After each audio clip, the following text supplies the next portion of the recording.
चलिए क्लास की शुरुआत करते हैं।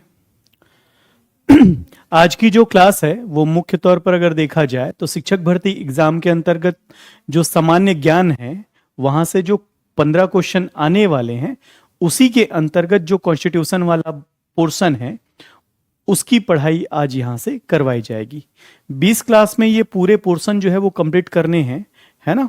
तो ऐसे तो अगर इसको विस्तारित अगर हम पढ़ाएं तो लगभग 4-5 मंथ लग जाएगा, परंतु चूंकि 15 क्वेश्चन वहां से बनने वाले हैं और कॉन्स्टिट्यूशन एक उसमें से एक टॉपिक है जहां से अगर देखा जाए तो 4 से 5 क्वेश्चन बन सकते हैं। तो उसके लिए जो है महत्वपूर्ण टॉपिकों को कवर करने का प्रयास किया जाएगा और कोशिश यही की जाएगी कि आपका ये यहाँ से आने वाले सारे क्वेश्चन जो है वो सॉल्व हो जाए। तो बहुत इंपॉर्टेंट टॉपिक है, बने रहिएगा। चलिए स्टार्ट करते हैं। तो क्या है महत्वपूर्ण तौर पर हम क्या पढ़ने वाले हैं।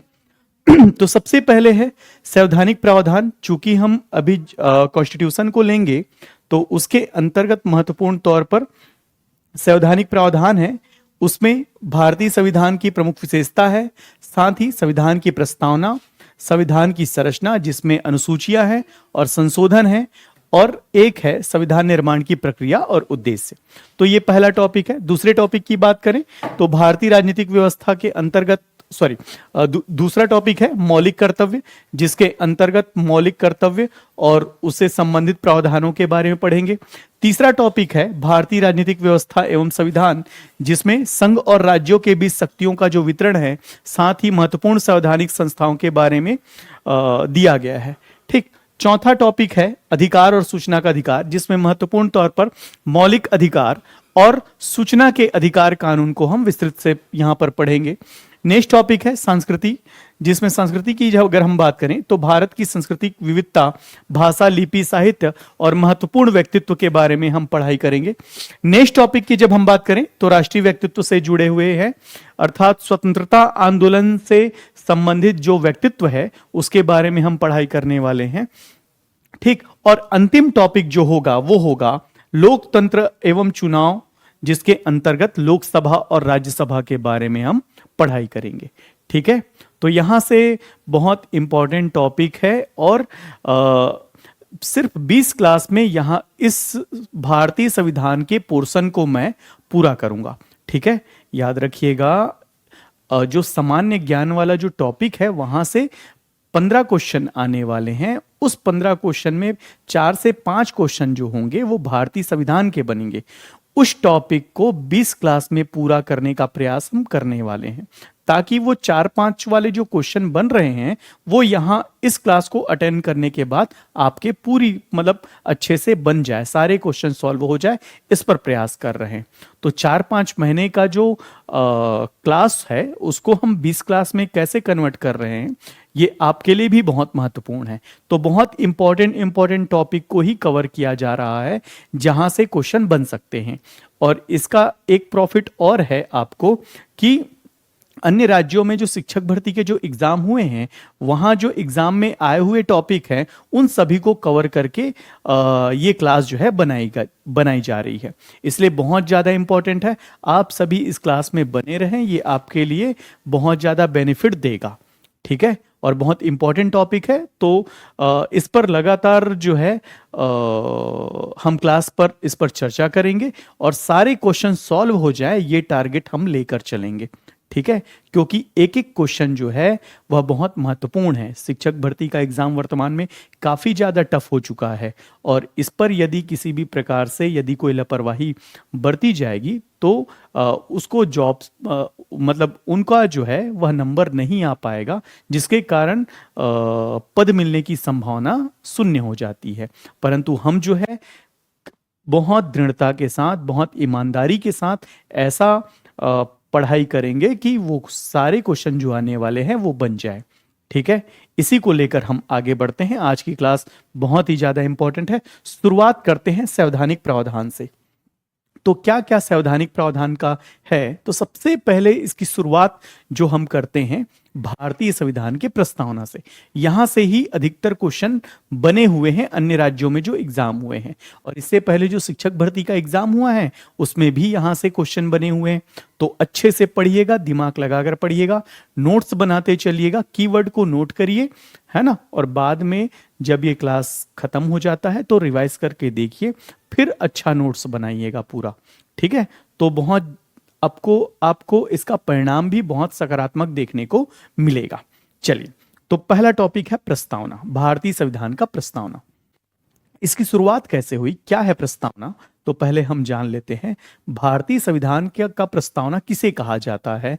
तो भारतीय संविधान का प्रस्तावना या भारतीय संविधान का वह भाग जिससे संविधान जो है वह किस उद्देश्यों के लिए बनाया गया है, क्या इसका थीम होगा, संविधान का स्वरूप कैसा होगा, उसके बारे में परिदृश्य जो है वह दिखाई देता है। अर्थात एक प्रकार का रोडमैप, संविधान कैसे होगा, संविधान किस थीम पर बनेगा, और संविधान के अंतर्गत जो दर्शन क्या होंगे, उसके मूल्य क्या होंगे, ये सारी बातें उसमें बताई गई है।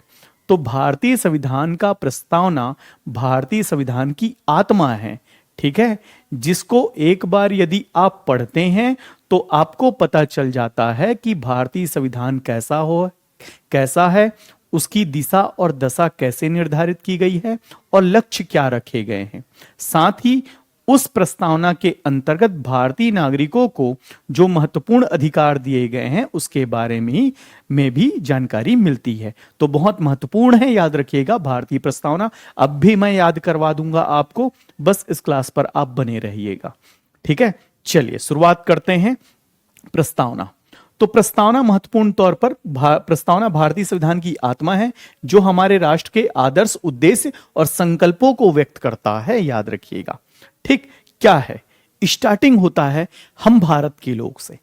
ठीक है, तो भारतीय संविधान का प्रस्तावना अगर याद किया जाए तो सबसे पहले हम भारत के लोग भारत को संपूर्ण प्रभुत्व संपन्न, समाजवादी, पंथ निरपेक्ष, लोकतांत्रिक गणराज्य बनाने के लिए तथा उसके समस्त नागरिकों को न्याय, स्वतंत्रता, समानता और बंधुता प्रदान करने के लिए दृढ़ संकल्पित होकर अपनी इस संविधान सभा में आज की तारीख 26 नवंबर 1949 मिति मार्गशीर्ष शुक्ल सप्तमी विक्रम संवत 2006, ठीक है, एतद द्वारा इस संविधान को अंगीकृत, अधिनियमित और आत्मर्पित करते हैं।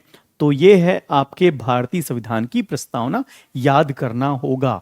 चूंकि आप भारत के नागरिक हैं और आपके सिलेबस में ये महत्वपूर्ण है ना, अभ्यर्थी के नाते आपके सिलेबस में ये पार्ट दिया गया है, इसलिए याद भी होना चाहिए, क्वेश्चन भी यहां से बनता है। चलिए याद करवाता हूं मैं, अच्छे से याद करिएगा।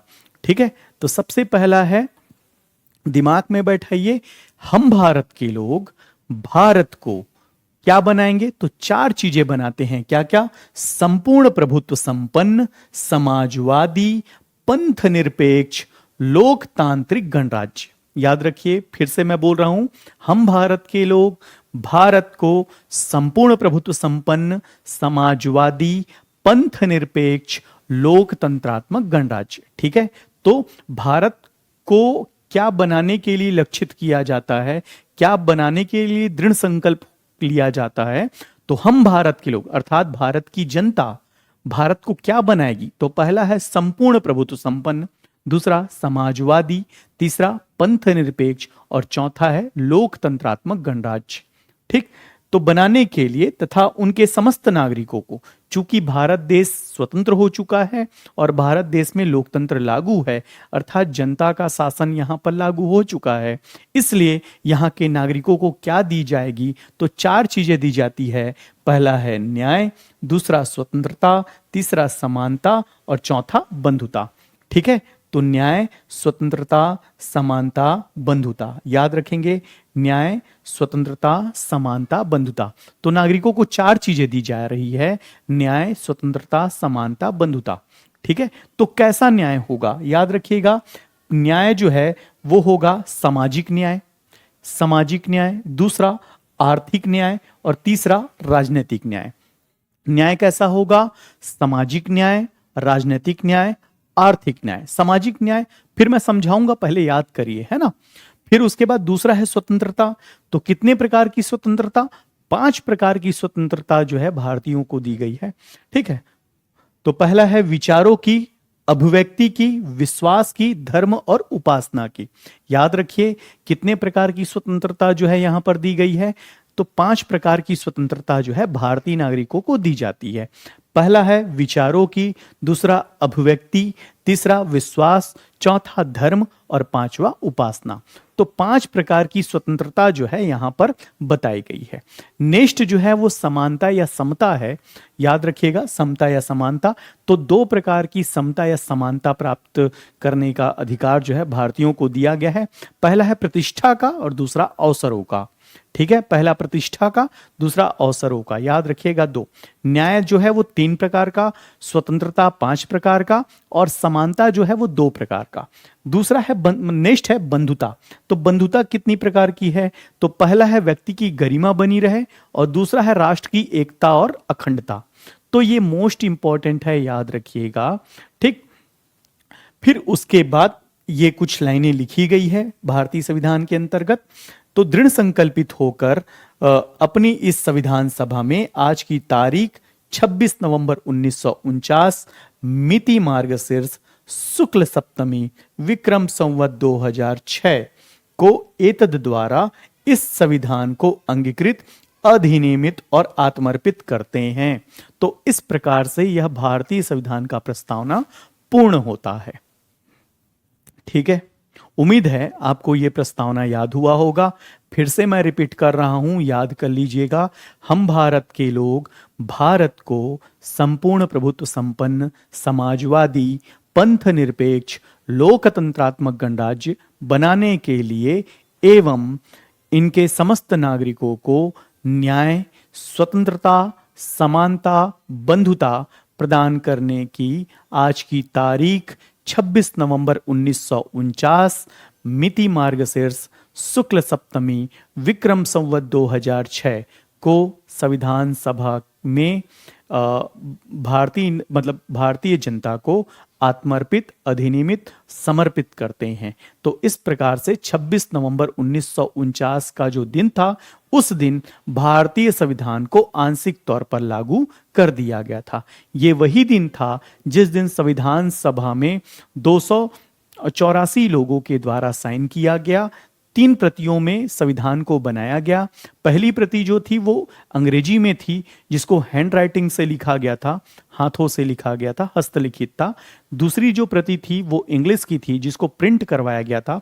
और तीसरी प्रति जो थी वो हिंदी में लिखी गई थी, उसको भी हैंड राइटिंग के अंतर्गत लिखा गया था, ठीक है। इस प्रकार 3 प्रतियों में संविधान को 26 नवंबर 1949 के दिन 284 लोगों के हस्ताक्षर से भारत की जनता को समर्पित कर दिया जाता है। परंतु यही संविधान पूर्ण तौर पर लागू कब होगा? तो 26 जनवरी 1950 को यह पूर्ण तौर पर लागू होगा। उम्मीद है आपको ये बातें समझ में आई होगी, ठीक है। अब एक एक पॉइंट को मैं आगे आपको बता दूंगा तो और भी वो क्लियर हो जाएगा, ठीक है। चलिए, तो याद हो गया। अब इसको, चूंकि इसमें मैंने आपको बताया कि कितने प्रकार की स्वतंत्रता जो है, कितने प्रकार का न्याय, कितने प्रकार का बंधुता, कितने प्रकार की समानता दी गई है, उसको एक साथ कैसे पढ़ते हैं वो आपके स्क्रीन पर शो हो रहा होगा। चलिए, क्या है? तो हम भारत के लोग भारत को संपूर्ण प्रभुत्व संपन्न, समाजवादी, पंथ निरपेक्ष, लोकतंत्रात्मक गणराज्य बनाने के लिए तथा उसके समस्त नागरिकों को न्याय, सामाजिक, आर्थिक, राजनीतिक स्वतंत्रता, विचारों, अभिव्यक्ति, विश्वास और धर्म की उपासना की, समानता, प्रतिष्ठा और अवसरों की तथा उन सब में व्यक्ति की गरिमा और राष्ट्र की एकता और अखंडता सुनिश्चित करने वाली बंधुता बढ़ाने के लिए दृढ़ संकल्पित होकर अपनी इस संविधान सभा में आज की तारीख 26 नवंबर 1949 मिति मार्गशीर्ष शुक्ल सप्तमी विक्रम संवत 2006 को एतद द्वारा इस संविधान को अंगीकृत, अधिनियमित, आत्मर्पित करते हैं। तो ये है आपका पूरा संविधान की का प्रस्तावना, ठीक है। मैं आपको यहां पर बार बार रिपीट किया हूं, ये सारी चीजें आपको याद हो गई होगी, ठीक है, क्रम जमाव से भी क्वेश्चन पूछा गया है। ठीक है, और कितने प्रकार का न्याय दिया गया है, कितने प्रकार की स्वतंत्रता प्राप्त है, कितने प्रकार की बंधुता, यहां से भी क्वेश्चन बने हुए हैं। तो इसको सीरियसली आप पढ़िएगा, बहुत अच्छे से याद हो जाएगा। ठीक है, लिख कर भी देखिए, याद हो जाएगा। चलिए, प्रस्तावना से और भी क्वेश्चन बनते हैं। जैसे प्रस्तावना क्या है, तो याद रखिएगा ये भारतीय संविधान का क्या है, इंट्रोडक्शन वाला पार्ट है, परिचय वाला पार्ट है। साथ ही यह संविधान की आत्मा और मूल भावना को व्यक्त करता है कि संविधान कैसा होगा, उसकी दशा और दिशा कैसी होगी, किस थीम पर बनाया गया, ये सारी बातें जो है पता चलती है। नेक्स्ट है, इसको कब स्वीकार किया गया, तो संविधान सभा ने इसे 26 नवंबर 1949 को भारत की जनता को समर्पित किया। ठीक, लागू कब हुआ पूर्ण तौर पर, तो 26 जनवरी 1950 को यह पूर्ण तौर पर लागू होगा। ठीक, प्रस्तावना का स्रोत क्या है, हाँ ये बहुत इंपॉर्टेंट है, याद रखिएगा। संविधान सभा का जब गठन हुआ तो उसकी पहली बैठक 9 दिसंबर 1946 को आयोजित की गई थी। याद रखिएगा, 9 दिसंबर 1946 पहली बैठक कब हुई, तो 9 दिसंबर 1946 को। ठीक, ये पहली बैठक थी। दूसरी बैठक जो आयोजित की जाएगी वो होगी 11 दिसंबर 1946 को। दूसरी बैठक कब होगी, 11 दिसंबर 1946 को। तो पहली बैठक जिस दिन आयोजित की जाएगी उस दिन चूंकि संविधान सभा से निर्वाचित होकर जितने भी सदस्य आए थे वह संविधान सभा के नए मेंबर थे, क्योंकि उससे पहले और कोई विधानसभा नहीं थी। इसलिए फ्रेंच नियम के अनुसार वहां पर एक प्रकार से प्रोटेम स्पीकर बनाया जाता है। किनको, डॉक्टर सच्चिदानंद सिन्हा को।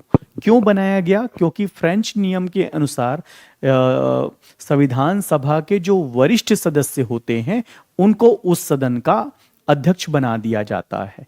तो एक प्रकार से यह बैठक चूंकि निर्वाचन से अपना अध्यक्ष नहीं चुनी थी, मनोनयन की प्रक्रिया से अध्यक्ष का निर्वाचन हुआ था, इसलिए और चूंकि वरिष्ठ थे इसलिए उस बैठक को अस्थायी बैठक कहा जाता है। याद रखिएगा, पहली बैठक जो थी अनऑफिशियल बैठक थी, अनौपचारिक बैठक थी, परंतु जब दूसरी बैठक आयोजित की जाएगी उसके चूंकि उस बैठक में संविधान सभा के सब लोग मिलकर डॉक्टर राजेंद्र प्रसाद को अपना अध्यक्ष चुन लेते हैं। चूंकि डॉक्टर राजेंद्र प्रसाद निर्वाचन से चुने हुए मतलब चुने जाते हैं और इसीलिए ये जो दूसरी बैठक आयोजित की जाएगी 11 दिसंबर 1946 को, याद रखिएगा 11 दिसंबर 1946 को, इस दिन इस बैठक को स्थायी बैठक और ऑफिशियल बैठक के तौर पर जाना जाता है। ठीक है, तो पहली जो बैठक हुई थी 9 दिसंबर, अगर पूछा जाएगा संविधान सभा की पहली बैठक आयोजित कब हुई तो 9 दिसंबर 1946, परंतु पहली औपचारिक बैठक कब हुई तो वो 11 दिसंबर 1946। ठीक, संविधान सभा की अस्थायी बैठक के अध्यक्ष कौन थे, डॉक्टर सच्चिदानंद सिन्हा थे, परंतु संविधान सभा के स्थायी बैठक की अध्यक्षता किसने की तो डॉक्टर राजेंद्र प्रसाद जो है वो स्थायी बैठक की अध्यक्षता करते हैं। तो इस प्रकार से बहुत महत्वपूर्ण ये टॉपिक है और यहां क्वेश्चन बनने की संभावनाएं काफी ज्यादा है।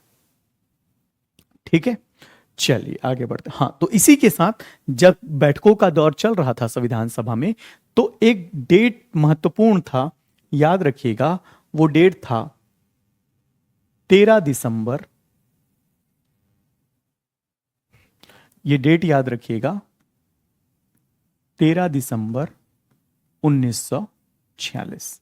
ठीक, 13 दिसंबर 1946 को एक ऐसा डेट है जिस समय पंडित जवाहरलाल नेहरू जी के द्वारा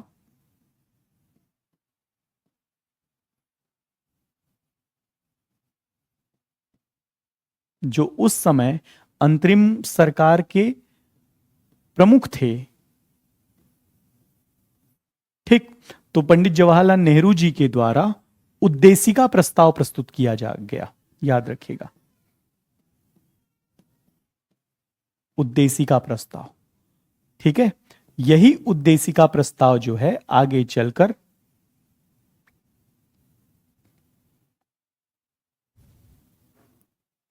यही आगे उद्देशिका प्रस्ताव जो है उस पर चर्चा की जाती है और उसको काफी बिंदुओं पर ध्यान दिया जाता है, तब जाके उद्देशिका प्रस्ताव जो है कब पास होता है तो याद रखिएगा वो उद्देशिका प्रस्ताव पास होता है कब? 22 जनवरी 1947। उद्देशिका प्रस्ताव कब पास हुआ? तो 22 जनवरी 1947 को यह उद्देशिका प्रस्ताव जो है वह पास होता है। यही उद्देशिका प्रस्ताव जो है आगे चलकर प्रस्तावना का रूप बनती है। यही आगे चलकर क्या बनता है? प्रस्तावना। ठीक है, प्रेम्बल, याद रखिएगा। तो ये महत्वपूर्ण है। तो 13 दिसंबर 1946 को पंडित जवाहरलाल नेहरू जी के द्वारा उद्देशिका प्रस्ताव प्रस्तुत किया गया था। यही उद्देशिका प्रस्ताव में हमारे स्वतंत्रता आंदोलन और जितने भी स्वतंत्रता सेनानियों के द्वारा जिस लक्ष्य को लेकर अनेक मांगे रखी गई थी, उनके आंदोलन किए गए थे, उन सभी को लेकर एक ड्राफ्ट तैयार किया गया था।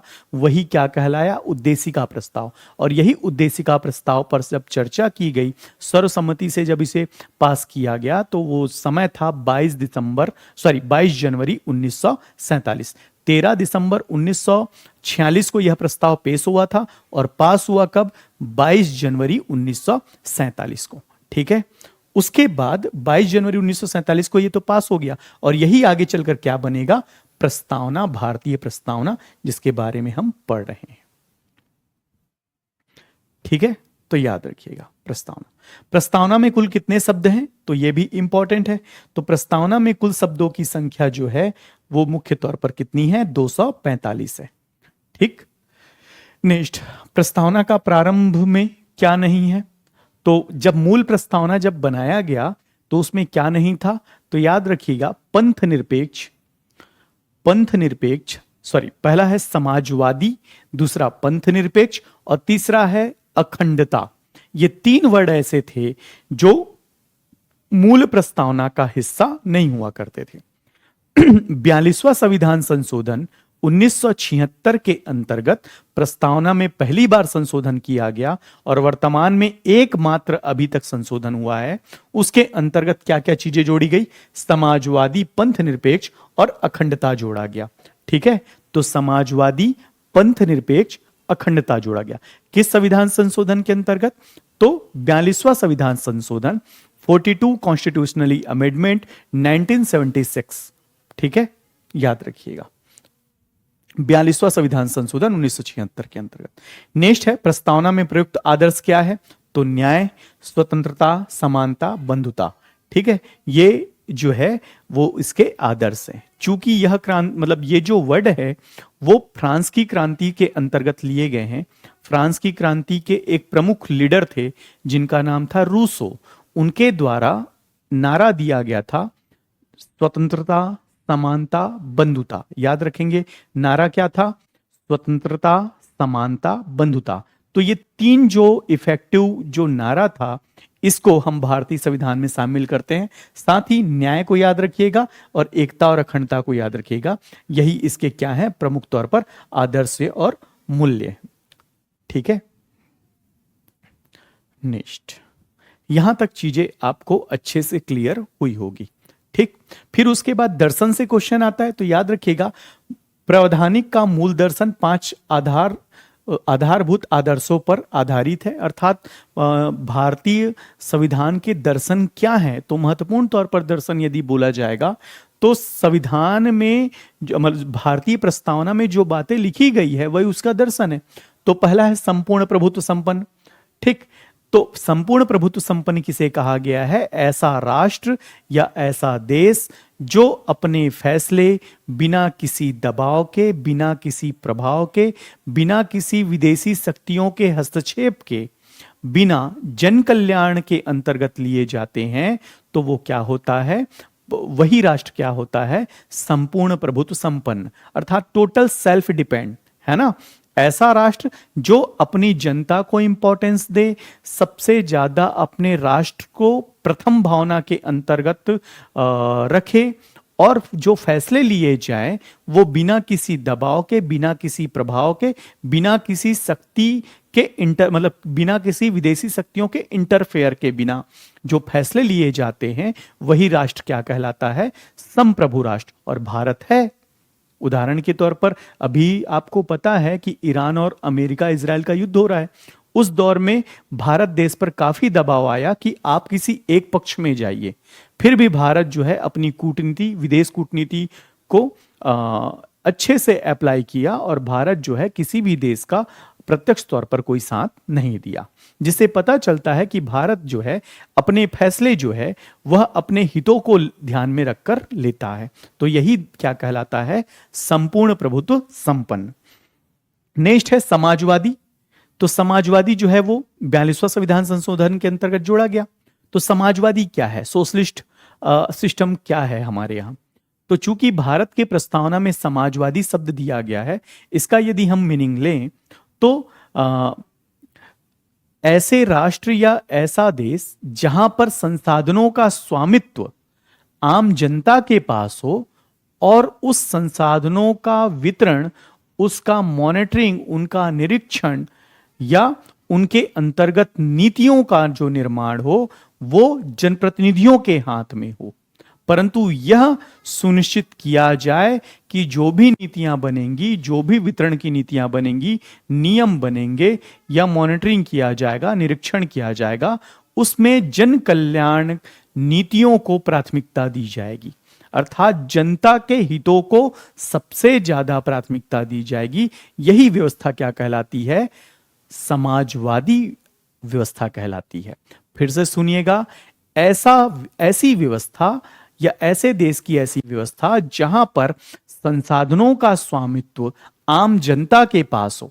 ठीक है, ऐसा देश या ऐसी व्यवस्था जहां पर संसाधनों का स्वामित्व आम जनता के पास हो, परंतु उस संसाधनों में नीति निर्माण, उस संसाधनों के वितरण की जिम्मेदारी, उन संसाधनों के निरीक्षण की जिम्मेदारी, उन संसाधनों के पर्यवेक्षण की जिम्मेदारी जनता के प्रतिनिधियों के हाथ में हो। ठीक है, परंतु यह महत्वपूर्ण है कि जो नीतियां बनेंगी, जो वहां पर नियम कायदे बनेंगे, वो जन कल्याणकारी होंगे, अर्थात जनता के हितों को सर्व प्राथमिकता दी जाएगी।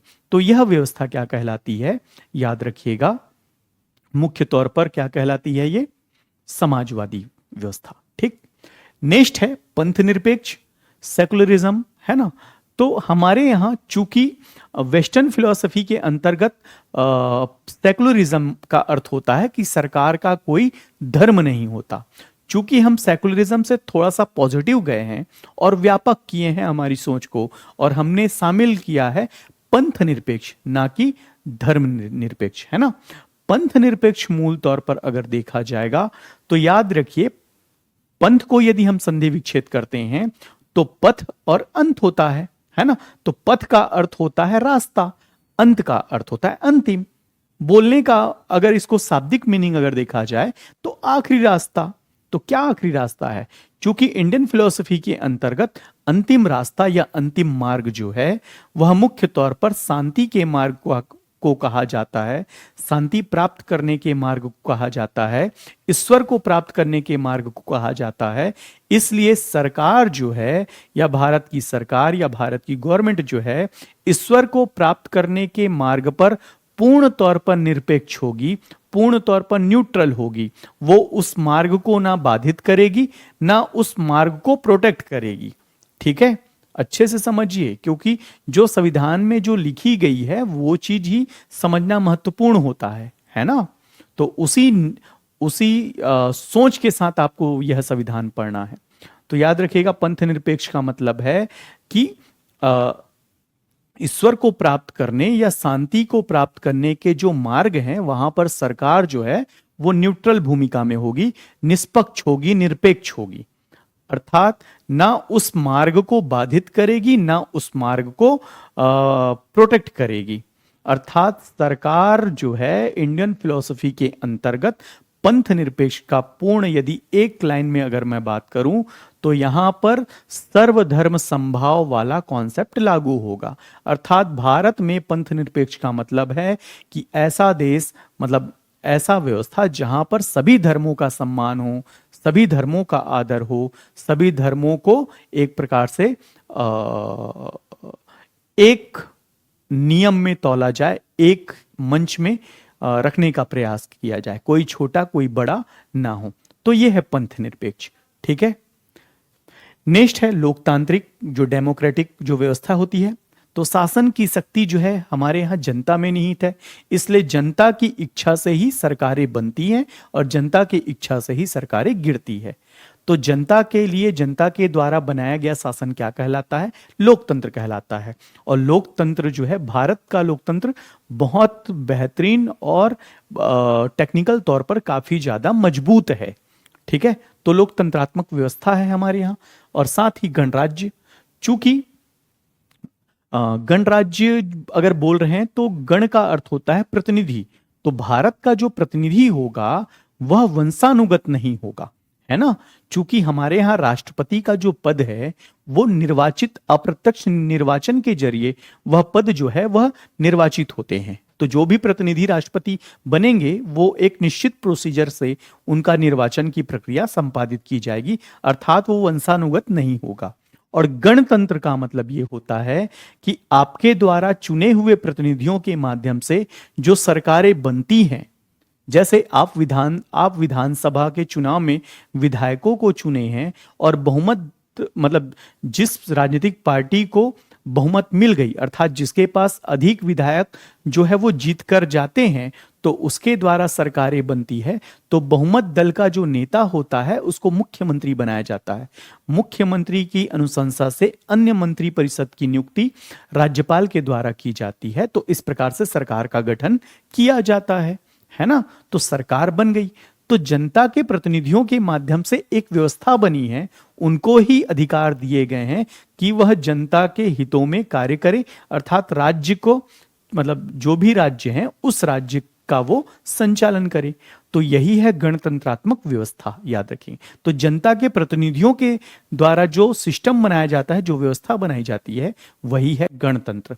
और गणराज्य के अंतर्गत तो जनता जहां पर शासन करती है वही गणराज्य है। और चूंकि हमारे यहाँ लोकतांत्रिक व्यवस्था है, इसलिए हमारे यहाँ जो गण के प्रमुख हैं वो राष्ट्रपति हैं, और राष्ट्रपति जो है वो वंशानुगत नहीं है, इसीलिए गणतंत्रात्मक व्यवस्था हमारे यहाँ लागू है। तो ये महत्वपूर्ण है, आपको बहुत अच्छे से समझ में आया होगा, ऐसा उम्मीद मैं करता हूं। नेक्स्ट है, ये तो हो गया आपका मूल 5, मतलब मूल दर्शन 5 जो आधारभूत आदर्श हैं, जो 5 मुख्य दर्शन है, याद रखिएगा। अब होता है प्रस्तावना के 4 महान संवैधानिक आदर्श। आदर्श क्या हैं? तो इससे पहले भी पढ़े हैं, न्याय, स्वतंत्रता, समानता, बंधुता। ठीक, तो आदर्श कितने हैं? 4 आदर्श है, न्याय, स्वतंत्रता, समानता, बंधुता। तो न्याय कौन कौन सी? पहला है सामाजिक न्याय। सामाजिक न्याय बोलने का अर्थ यह है कि सामाजिक न्याय का मतलब यह है कि ऐसा समाज की परिकल्पना यहां पर की जाती है जहां पर सभी के अधिकारों, सभी वर्गों के अधिकारों की रक्षा हो, सभी वर्गों का सम्मान हो, उस समाज में कोई छोटा बड़ा ना हो। तो ऐसी जो व्यवस्थाएं बनती है वही है सामाजिक न्याय, जिसके लिए सरकार जो है प्रतिबद्ध है, उसके लिए नियम कायदे बनाती है। दूसरा है आर्थिक न्याय। आर्थिक न्याय का मतलब यह होता है कि आपके द्वारा जो श्रम किया गया है उसके अंतर्गत जो मानदेय निर्धारित है, वो मानदेय बिना किसी भेदभाव के मिलना चाहिए।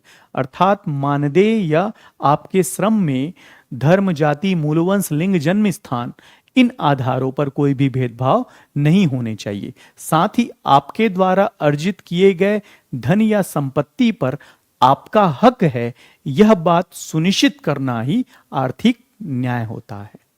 ठीक है, तो यह महत्वपूर्ण है, याद रखिएगा। नेक्स्ट है राजनीतिक न्याय।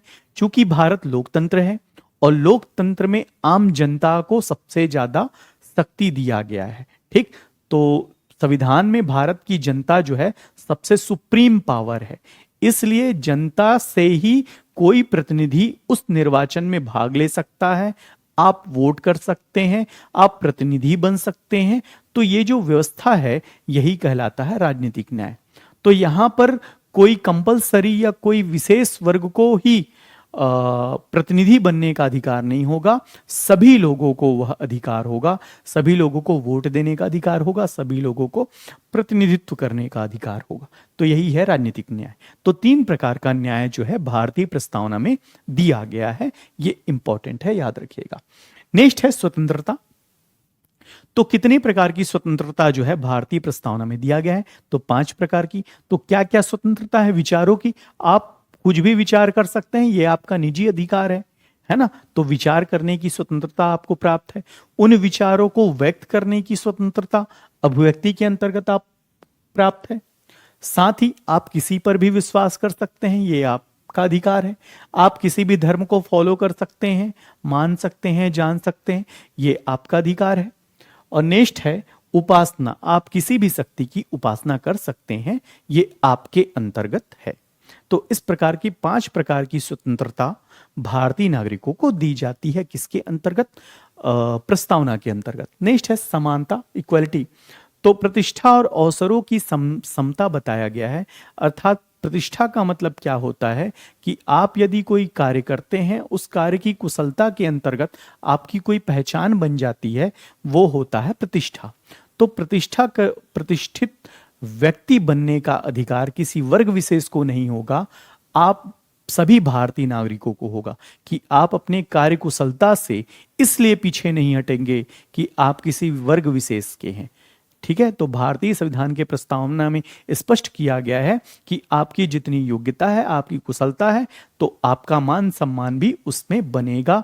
आपकी जाति, आपका धर्म, आपका लिंग ये बाधा नहीं पहुंचाएगा।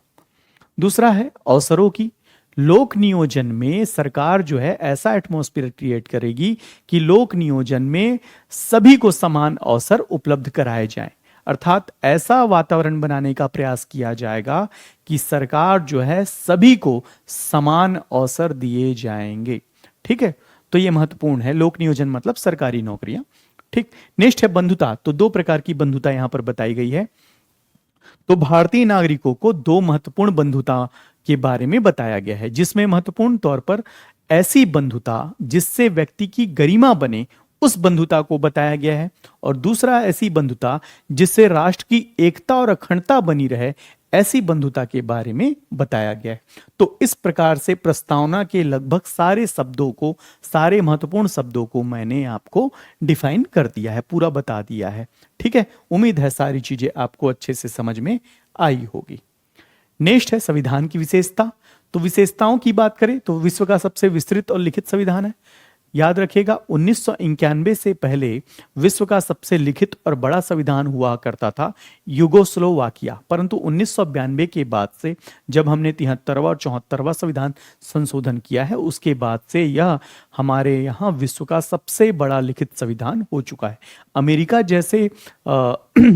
अमेरिका जैसे देश में अगर उसके संविधान को देखें तो सिर्फ उसके पार्टों की संख्या सिर्फ 10 है, और हमारे यहाँ काउंटेबल अगर हम काउंट करें तो 25 हो चुका है। तो इससे पता चलता है कि भारत का संविधान काफी विस्तृत है और सबसे बड़ा है। दूसरा है संघात्मक व्यवस्था। हमारे यहाँ संघात्मक व्यवस्था है। भारत जो है राज्यों का एक संघ है। भारत के अंतर्गत 28 राज्य हैं और 8 केंद्र शासित प्रदेश हैं। तो 28 राज्यों में भी प्रशासन चलता है और 8 केंद्र शासित प्रदेशों में भी अलग अलग प्रशासन चलता है। उसके बाद भी भारत एक है। क्यों? क्योंकि भारत में केंद्रीकृत शासन प्रणाली है। राज्यों की सरकारें अलग अलग कार्य करती है, परंतु सब लोग जो है केंद्रीकृत शासन प्रणाली के अंतर्गत नियंत्रित होते हैं। ठीक, नेक्स्ट है संसदीय शासन प्रणाली। तो भारत में संसदीय शासन प्रणाली है। आपको पता है कि हमारी विधायिका का नाम क्या है? संसद। पार्लियामेंट नहीं है ना। हमारी विधायिका का नाम क्या है? संसद। ओनली संसद, नाम संसद है भाई, है ना। अब संसद में आप इंग्लिश ट्रांसलेशन करके पार्लियामेंट मत कर देना। वो ब्रिटेन की संसद का नाम है पार्लियामेंट। ऑस्ट्रेलिया के विधायिका का नाम है पार्लियामेंट। ठीक है, तो ब्रिटेन की विधायिका पार्लियामेंट है, ऑस्ट्रेलिया की विधायिका पार्लियामेंट है, परंतु हमारी विधायिका क्या है? ओनली संसद। संसद जो है वो द्विसदनात्मक है। पहला है अपर हाउस, दूसरा है लोअर हाउस। अपर हाउस मतलब उच्च सदन अर्थात राज्यसभा, और लोअर हाउस मतलब निम्न सदन अर्थात लोकसभा। लोकसभा जो है वो जनता की सभा है, आम जनता की सभा है, आम जनता के प्रतिनिधियों की सभा है। और राज्यसभा जो है वो विशेषज्ञों की सभा है, जो एक्सपीरियंस होल्डर, जो अनुभवी लोग हैं उनकी सभा है, साथ ही राज्य सरकारों के प्रतिनिधियों की सभा है। ठीक है, अच्छे से याद रखिएगा, राज्य सरकारों के प्रतिनिधियों की सभा है, इसलिए उच्च सदन के तौर पर जाना जाता है। लोकसभा जो है हर 5 साल में फिर से लोकसभा निर्वाचित होती है, परंतु राज्यसभा जो है वो कंटिन्यू चलती है। यहाँ के सांसदों का कार्यकाल जो है वो 6 वर्ष का होता है। हर 2 साल में 1/3 सांसद जो है वो रिटायर होते हैं। तो ऐसी व्यवस्था बनाई गई है। ठीक, आगे हम पढ़ेंगे बहुत अच्छे से डिटेल। नेक्स्ट है एकल नागरिकता। भारत जो है एकल नागरिकता को एक्सेप्ट किया है, अर्थात आप छत्तीसगढ़ के नागरिक हैं तो भारत के भी नागरिक ऑलरेडी हैं, आपको अलग से नागरिकता लेने की जरूरत नहीं पड़ेगी। जैसे अमेरिका में लगभग 50 से ज्यादा राज्य हैं, तो वहां पर यदि आप किसी राज्य के नागरिक हैं तो आपको अमेरिकन नागरिकता भी लेने की जरूरत पड़ती है। ठीक है, चलिए नेक्स्ट है स्वतंत्र एवं एकीकृत न्यायपालिका। हमारे यहाँ न्यायपालिका बहुत महत्वपूर्ण है। न्यायिक समीक्षा करने का अधिकार न्यायपालिका को प्राप्त है। तो न्यायपालिका महत्वपूर्ण तौर पर सुप्रीम संस्था है, सुप्रीम कोर्ट। उसके बाद राज्यों में बनाए गए हैं हाई कोर्ट। ठीक, जिला के अंतर्गत जिला कोर्ट।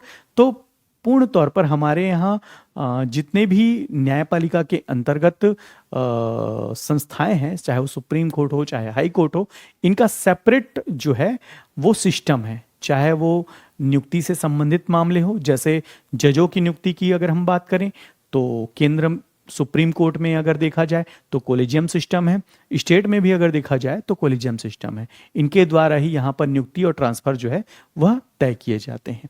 ठीक है, पढ़ेंगे फिर भी, क्योंकि विशेषताएं बता रही है थोड़ा सा मैं बता दूं। नेक्स्ट है मौलिक अधिकार और संवैधानिक उपचारों का अधिकार।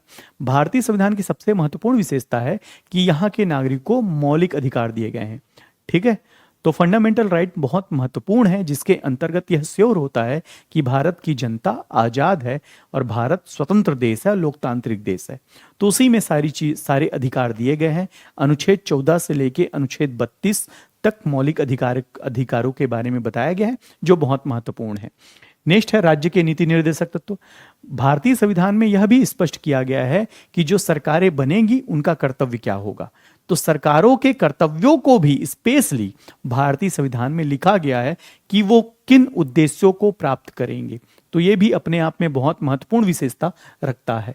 नेक्स्ट है मौलिक कर्तव्य। चूंकि हमको मौलिक अधिकार दिए गए हैं, तो जितना अधिकार है उतना कर्तव्य भी महत्वपूर्ण है। इसलिए मौलिक कर्तव्य जो है 4 के अंतर्गत शामिल किए गए हैं। ठीक है, अभी वर्तमान में मौलिक कर्तव्यों की संख्या 11 है, परंतु मूल मौलिक कर्तव्यों में 10 हुआ करते थे। ठीक है, 84वां संविधान संशोधन सन 2002 के अंतर्गत इसमें 11वां मौलिक कर्तव्य जोड़ा गया पालकों के लिए। जो पालक होंगे, पेरेंट होंगे, है ना, उनके लिए कहा गया कि वह अपने बच्चों को बुनियादी शिक्षा उपलब्ध कराए। अर्थात 6 से 14 वर्ष के जो बच्चे हैं उनको शिक्षा के लिए प्रेरित करे, उनको शिक्षा केंद्र में एडमिशन करवाए। तो पालकों को यहाँ पर उनके मोरल ड्यूटी के बारे में बताया गया है। ठीक है, नेक्स्ट है सार्वभौमिक वयस्क मताधिकार। भारतीय जो लोकतांत्रिक व्यवस्था है वो वयस्क मताधिकार पर आधारित है। अर्थात 18 वर्ष या 18 वर्ष से अधिक उम्र के जो लोग हैं वही भारत के लोकतंत्र के त्योहार में अपनी सहभागिता सुनिश्चित करवाएंगे। ठीक है, तो याद रखिएगा वयस्क मताधिकार है हमारे यहाँ। नेक्स्ट है स्वतंत्र निर्वाचन। भारत का जो संविधान है उसमें आयोगों को भी स्पेशली स्वतंत्र किया गया है, जिसमें निर्वाचन आयोग बहुत महत्वपूर्ण है, जो भारत के लोकतंत्र को बनाए रखता है या भारत की जनता को लोकतंत्र पर विश्वास करे ऐसा एटमॉस्फेयर बनाने का कार्य करता है। तो निश्चित कार्यकाल के बाद निश्चित समय में निर्वाचन की प्रक्रिया पूर्ण करवाई जाती है, यही निर्वाचन आयोग के अंतर्गत होता है। नेक्स्ट है धर्मनिरपेक्ष, बता चुका हूं। कठोर एवं लचीलापन। कहीं कहीं पर भारतीय संविधान काफी कठोर दिखता है, और लचीलापन अगर हम देखें तो भारतीय संविधान में हम संशोधन कर सकते हैं, इसलिए लचीलापन इसमें झलकता है। नेक्स्ट है संविधान की सर्वोच्चता। भारतीय संविधान में संविधान की सर्वोच्चता सबसे महत्वपूर्ण है, क्योंकि संविधान से बड़ा कोई नहीं, है ना। तो संविधान की सर्वोच्चता यहां पर सुनिश्चित की गई है, साथ ही विधि का शासन स्थापित करने की बात कही गई है। अनुच्छेद 14 के अंतर्गत विधि का शासन स्थापित करने की बात कही गई है। ठीक, अर्थात विधि सभी के लिए समान होगा और वहां पर विधि का शासन स्थापित होगा। नेक्स्ट है स्वतंत्र संवैधानिक संस्थाएं। बहुत सारे आयोगों के बारे में बताया गया है, जिसमें एसटी आयोग, एससी आयोग, ओबीसी आयोग, अन्य जितने भी आयोग हैं उनके बारे में बताया गया है, जो पूर्ण तौर पर सेल्फ डिपेंड होंगे और उनको जवाबदेही दी गई है।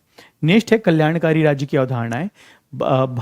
भाग 4 के अंतर्गत स्पेशली राज्य के नीति निर्देशक तत्वों में यह तय किया गया है कि जो राज्य होंगे वह जन कल्याणकारी नीतियां बनाएंगे।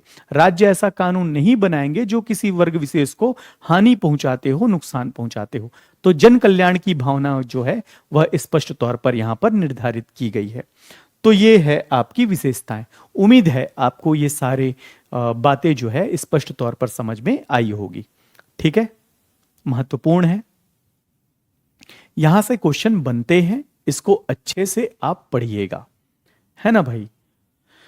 देखिए, आप जो टारगेट सोचकर चल रहे हैं कि शिक्षक भर्ती के एग्जाम में हम जो है वो सक्सेस होंगे, तो उसके लिए आपको सिलेबस के अनुसार आपको पढ़ाई करनी होगी और सिलेबस में दिए गए प्रत्येक बिंदुओं को आपको पढ़ना होगा, क्योंकि क्वेश्चन कहां से बनेंगे ये आपको पता नहीं है, परंतु क्वेश्चन इस टॉपिक से बनने वाले हैं ये तो कंफर्म है। इसलिए हम एक एक अंकों को संयोजना स्टार्ट करें और एक एक अंकों पर मेहनत करना चालू करें। ठीक है, सामान्य ज्ञान से 15 क्वेश्चन आ रहे हैं। हालांकि बाकी जो विषय हैं वो भी बहुत इंपॉर्टेंट है, वहां से अधिक अधिक क्वेश्चन है, तो उनको प्राथमिकता दीजिए। परंतु यही एक 15 नंबर है जिसका पाठ्यक्रम काफी ज्यादा ब्रॉड है ना, ये सिलेबस काफी ज्यादा व्यापक है भाई। तो इसलिए कम क्लास में इसको पूरा करना ये सबसे अच्छी नीति होगी, और ये क्लास इसीलिए बनी है ताकि कम क्लास में इसको पूर्ण करवाया जाए।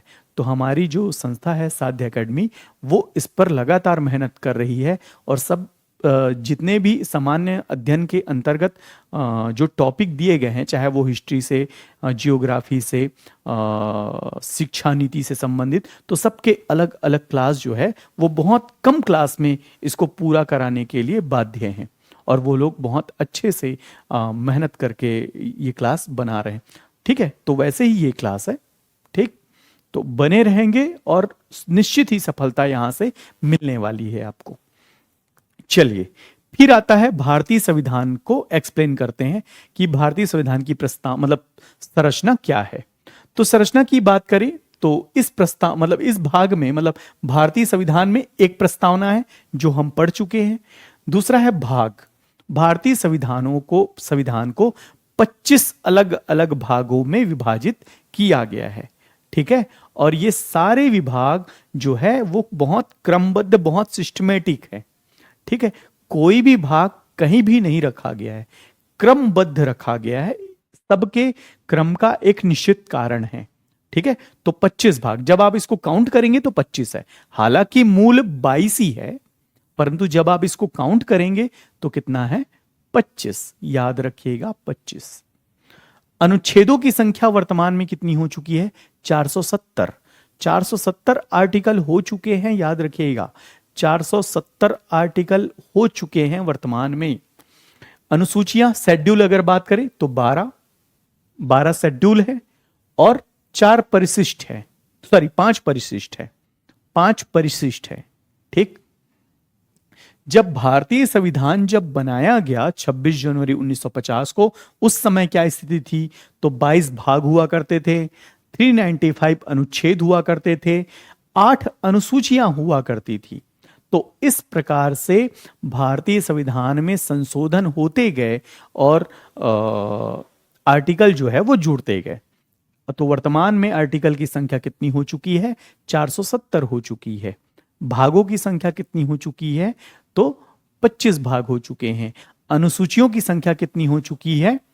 तो 12 अनुसूचियां हो चुकी है। ठीक है, 8 से 12, 395 से 470 और 22 से 25, याद रखिएगा इसको। ठीक, तो ये महत्वपूर्ण है, यहां से क्वेश्चन बन सकते हैं। वर्तमान में भारतीय संविधान में कुल संविधान संशोधन 106 हुए हैं। कब तक का है? तो जुलाई 2026 तक का है कि भारतीय संविधान में 106 संशोधन हुए हैं। तो 106 संविधान संशोधन हो चुके हैं, याद रखिएगा।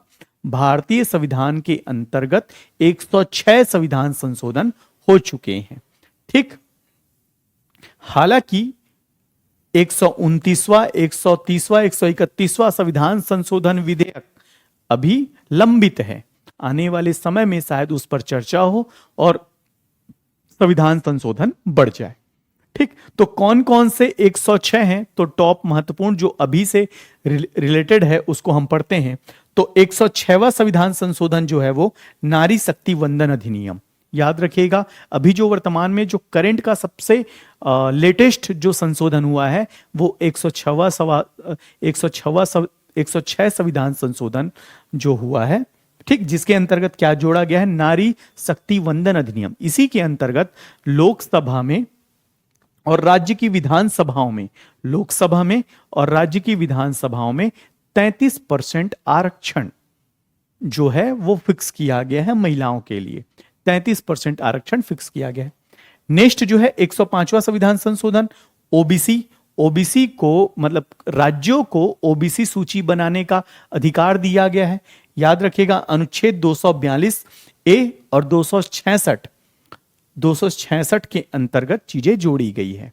ठीक, नेक्स्ट है 104वां संविधान संशोधन, जिसमें एंग्लो इंडियन समुदाय का जो प्रतिनिधित्व था उसको समाप्त कर दिया गया है। ठीक, और साथ ही एसटी एससी का जो आरक्षण था उसको फिर से 10 वर्षों के लिए बढ़ा दिया गया है। तो 2020 के लगभग ये संशोधन किया गया।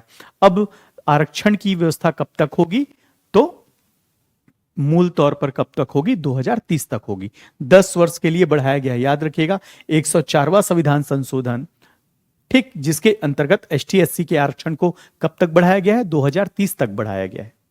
क्लियर है। नेक्स्ट है 103वां संविधान संशोधन 2019 में किया गया, जिसके अंतर्गत ईडब्ल्यूएस आर्थिक आधार पर 10% आरक्षण का प्रावधान किया गया। ऐसे लोग जो गरीब हैं, वंचित हैं, जो लोग आर्थिक तौर पर कमजोर हैं, उनके लिए 10% आरक्षण का प्रावधान किया गया। किस संविधान संशोधन के अंतर्गत, तो याद रखिएगा 103वां संविधान संशोधन 2019। ठीक, नेक्स्ट है 102 संविधान संशोधन। अगर बात करें तो राष्ट्रीय पिछड़ा वर्ग आयोग को संवैधानिक दर्जा प्रदान किया गया। ठीक है, तो राष्ट्रीय पिछड़ा वर्ग आयोग को संवैधानिक दर्जा किस संविधान संशोधन के अंतर्गत दिया जाता है, तो 102वां संविधान संशोधन के अंतर्गत दिया जाता है। नेक्स्ट है 101वां संविधान संशोधन। 101 संविधान संशोधन की बात करें तो इस पर जीएसटी लाया गया, ठीक, 2016 में। तो संविधान के अनुच्छेद 246 ए और 269 ए जो है वो जोड़े गए। ठीक, तो 101वां संविधान संशोधन जो है वो किसके अंतर्गत है, जीएसटी के अंतर्गत है। तो इसके साथ ही महत्वपूर्ण संविधान संशोधन मैंने आपको बताया है। तो वर्तमान में 106 संविधान संशोधन हुए हैं। ठीक है, तो भारतीय संविधान में वर्तमान में 106 संविधान संशोधन हुए हैं। यहां तक बातें अच्छे से क्लियर है कि नहीं?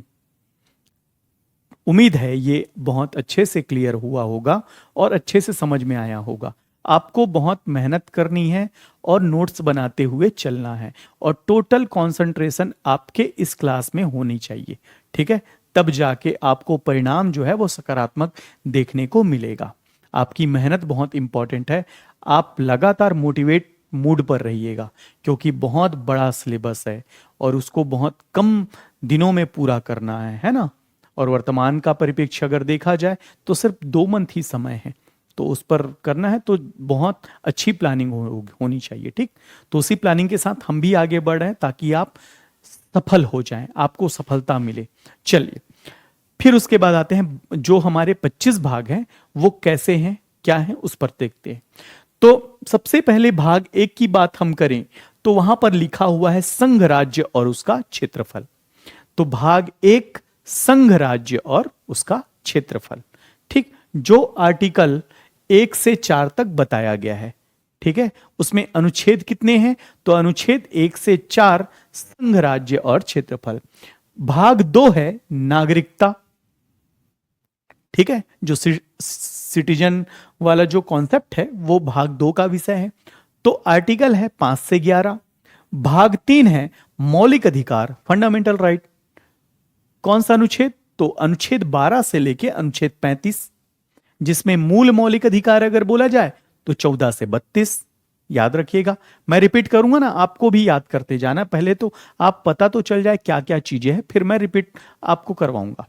ठीक, फिर उसके बाद है भाग 4। तो 4 में है राज्य के नीति निर्देशक तत्व, जिसमें 36 से 51 महत्वपूर्ण तौर पर है। फिर 4 का है, याद रखिएगा, मौलिक कर्तव्य, मोरल ड्यूटी है ये, 51 का में ऐड किया गया है इसको। ठीक, फिर से मैं रिपीट कर रहा हूं, याद करिएगा। भाग 1 संघ राज्य और क्षेत्रफल, भाग 2 नागरिकता, भाग 3 मौलिक अधिकार, भाग 4 राज्य के नीति निर्देशक तत्व और 4 का मौलिक कर्तव्य। ठीक है, आर्टिकल भी याद करिएगा। 1 से 4 है, नागरिकता में 5 से 11 है, मौलिक अधिकार में 12 से 35 है, और राज्य के नीति निर्देशक तत्व की बात करें तो 36 से 51, और मौलिक कर्तव्य में कितना है, 51 का। याद हो गया होगा। चलिए आगे बढ़ते हैं।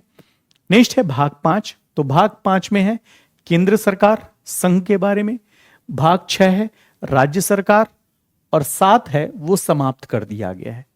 ठीक है, तो 5 है केंद्र सरकार संघ, 6 है राज्य सरकार, 7 समाप्त, 8 है केंद्र शासित प्रदेश या संघ राज्य क्षेत्र, यूनियन टेरिटरी की बात की जा रही है, और 9 है पंचायत। फिर से रिपीट करिएगा। भाग 5 है केंद्र सरकार, भाग 6 राज्य सरकार, भाग 7 समाप्त, 8 है केंद्र शासित प्रदेश, और 9 है पंचायतें। ठीक, अनुच्छेदों की बात करें तो भाग 5 केंद्र सरकार जो है 52 से 151, 6 है 152 से 237, 238 जो है वो समाप्त हो चुका है। ठीक है, अनुच्छेद 238 जो 7वां भाग हुआ करता था वो समाप्त हो चुका है। ठीक, नेक्स्ट है 8, तो 239 से 242 केंद्र शासित प्रदेश या संघ क्षेत्र, संघ राज्य क्षेत्र, और नेक्स्ट है भाग 9 पंचायतें, जो 243 से लेकर 243 ओ है। ठीक है, तो ये महत्वपूर्ण है, आपको याद करना होगा। नेक्स्ट है 9 का नगर पालिका या नगरीय निकाय, 9 ख है सहकारी समितियां, फिर 10 है अनुसूचित एवं जनजाति क्षेत्र, ठीक, एसटी क्षेत्रों में प्रशासन 10, 11 है संघ और राज्यों के बीच संबंध, जिसमें विधायी एवं प्रशासनिक संबंध, 12 है कार्यपालिका एवं वित्तीय संबंध, और 13 अभी हम इसके बाद पढ़ेंगे, वो है व्यापारिक संबंध। फिर से मैं बोल रहा हूं, याद करिए। 9 का है नगरीय निकाय, जो 243 पी से लेकर 243 जेड जी। फिर 9 ख है सहकारी समितियां, जिसमें 243 जेड एच से 243 जेड टी तक है। फिर अनुसूचित अर्थात एसटी क्षेत्रों में प्रशासन 244 से लेकर 244 ए। 11 है विधायी एवं प्रशासनिक संबंध, अर्थात संघ और राज्यों के बीच संबंधों की बात की जा रही है, तो विधायी एवं प्रशासनिक संबंध जो है 245 से 263। फिर कार्यपालिका एवं वित्तीय संबंध, ये भी संघ और राज्यों के बीच संबंध है, तो 264 से 300 ए। ठीक है, 264 से लेकर 300 ए, तो ये महत्वपूर्ण है, याद रखिएगा। नेक्स्ट है 13। हाँ, 13 है व्यापारिक संबंध, 301 से लेकर 307। फिर 301 से लेकर 307। फिर आता है 14 में है संघ राज्य और उसकी अधीन सेवाएं, अर्थात यूपीएससी पीएससी आयोग, जेपीएससी आयोग, इसके बारे में है। ठीक, साथ ही उसके अंतर्गत जो 14 ए है उसमें अधिकरण बताया गया है, जिसके अंतर्गत बहुत सारे अधिकरणों का निर्माण, उनका क्षेत्राधिकार, उसके बारे में बताया गया है। और नेक्स्ट है 15 निर्वाचन आयोग, केंद्रीय निर्वाचन आयोग के बारे में बताया गया है। तो इस प्रकार के महत्वपूर्ण अनुच्छेद हैं, याद रखिएगा। नेक्स्ट है, ये 15 तक हुआ। 16 की बात करें तो एसटी एससी वर्गों के लिए आयोग, एसटी एससी ओबीसी आयोग 300 से लेकर 342 ए। फिर है राजभाषा आयोग 343 से लेकर 351। ठीक है, ये भाग 16 है, ये भाग 17 है। भाग 18 है आपातकालीन उपबंध। यहां के बाद से सारी चीजें जो है वो स्पेशल परिस्थितियों के लिए बनाई गई है।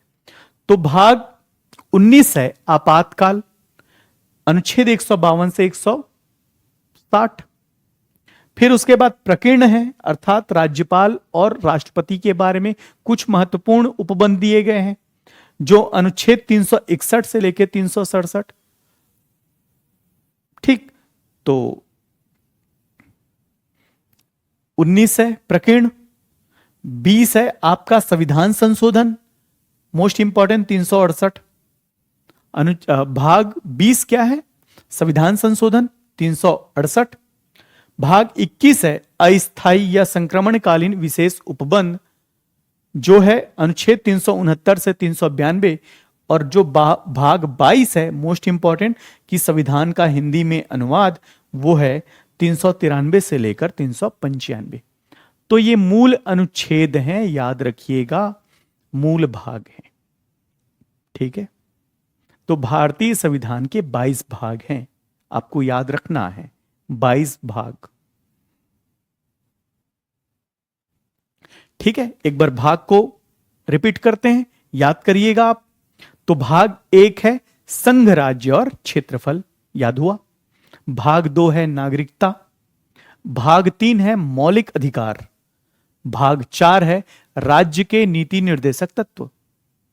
4 क है मौलिक कर्तव्य। 5 है केंद्र सरकार। 6 है राज्य सरकार। 7 है समाप्त। 8 है केंद्र शासित प्रदेश। 9वें भाग का नाम है पंचायतें। 9 क है नगरीय निकाय। 9 ख है सहकारिता। 10 है एसटी क्षेत्रों में प्रशासन। 11 है राज्य और केंद्र के संबंध, अब बताएंगे। तो 11 से है विधायी एवं प्रशासनिक संबंध। 12 है कार्यपालिका एवं वित्तीय संबंध। 13 है व्यापारिक संबंध। 14 है यूपीएससी पीएससी आयोग। 14 का अधिकरण, जो अधिकरण बनते हैं, जो ट्रिब्यूनल बनाए जाते हैं, ठीक, उसके बारे में है। 15 है निर्वाचन आयोग। 16 है एसटी एससी ओबीसी आयोग। 17 है राजभाषा आयोग। याद हो रहा है? याद हो रहा है ना? हाँ, ठीक, राजभाषा आयोग। और 18 है आपका आपातकाल, महत्वपूर्ण है ना आपातकाल। 19 है प्रकीर्ण, जिसमें राज्यपाल और राष्ट्रपति के बारे में कुछ शक्तियां बताई गई है। भाग 20 है संविधान संशोधन। 21 है संक्रमणकालीन उपबंध विशेष परिस्थितियों में। और भाग 22 है संविधान का हिंदी में अनुवाद, निरसन दिया गया है। तो इस प्रकार से आपको 22 भाग याद करने हैं। कल मैं इसके क्रम को बताऊंगा कि क्यों किया गया है, यह क्रम कैसे है, क्या कारण है। ठीक है, तो आज की क्लास आप सभी को अटेंड करनी है, मतलब अच्छे से पढ़ना है, महत्वपूर्ण तौर पर नोट्स बनाते चलना है, क्योंकि कम दिनों में हम ये पूरे कॉन्सेप्ट को कंप्लीट करने वाले हैं। ठीक है, तो उस पर ध्यान दीजिएगा और अच्छे से मेहनत करिएगा। टारगेट लेके चलिए कि किसी भी कीमत पर आपको पद जो है वो अचीव करना ही है। उस उद्देश्य को लेकर चलिएगा। ठीक है, अर्थात आप लापरवाही, मतलब कोई भी लापरवाही नहीं करेंगे, कोई भी रिस्क नहीं लेंगे। जितने नंबर हुए, जितने नंबर जो है मिल रहे हैं, उस सभी नंबरों को संयोजित करना यह भी महत्वपूर्ण है। ठीक है, तो अच्छे से पढ़ाई करिए, मेहनत करिए, अच्छा सा नोट्स बनाइए। चलिए आज की क्लास यहीं समाप्त करते हैं। जय हिंद। फिर से हम मिलेंगे कल इसी समय पर। ठीक है।